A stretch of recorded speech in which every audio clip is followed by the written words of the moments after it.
കെട്ടിക്കൊടുത്ത പെണ്ണുങ്ങളെ കൊണ്ടുപോയിട്ട് മറ്റുള്ളവന്റെ മുമ്പിൽ വനിതാ ലീഗിനെ വരെ നിങ്ങൾ ഇറക്കി. വനിതാ ലീഗെല്ലാം എവിടെ പോയി എന്ന് ഇപ്പോ വനിതാ ലീഗിന്റെ ഒരു വ്യക്തി പ്രസിഡന്റ് ഇന്നലെ ഒരു വീഡിയോ ഇറക്കിയിരിക്കുന്നത്. വനിതാ ലീഗിനെ പറയാൻ പാടില്ല, അത്ര ജമീല താത്തയും കൂട്ടരും. വനിതാ ലീഗിനെ പറയാൻ പാടില്ല.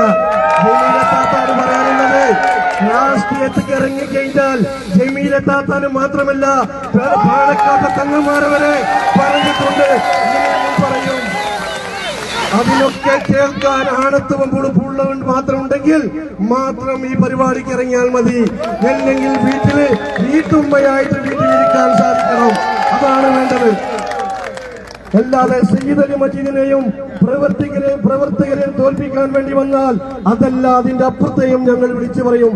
കേസല്ല, കേസിന്റെ അപ്പുറത്തെ കൊടുത്തു കഴിഞ്ഞാൽ ശരി, ഞങ്ങൾക്കറിയാം കേസിനെ എങ്ങനെ നേരിടണമെന്ന്.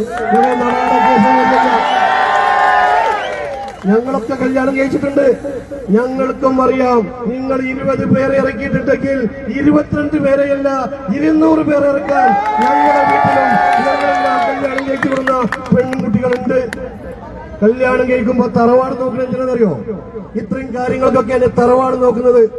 അന്യ ആണുങ്ങളെ മുമ്പിൽ പോയി നിസ്സാര ഒരു വോട്ടിന് വേണ്ടി സയ്യിദ് അലി മജീദിനെ തോൽപ്പിക്കുന്നതിന് വേണ്ടി, അല്ലെങ്കിൽ വാർഡ് പിടിച്ചെടുക്കുന്നതിന് വേണ്ടി അന്യ കുടുംബത്തിൽ നിന്ന് കെട്ടിക്കൊടുത്ത പെണ്ണുങ്ങളെ കൊണ്ടുപോയിട്ട് മറ്റുള്ളവന്റെ മുമ്പിൽ കാഴ്ചവെക്കാനല്ല എന്നുള്ളത് ഞാൻ ഈ അവസരത്തിൽ ഓർമ്മിപ്പിക്കുകയാണ്. ഞങ്ങളൊക്കെ മക്കളെ കൊണ്ട്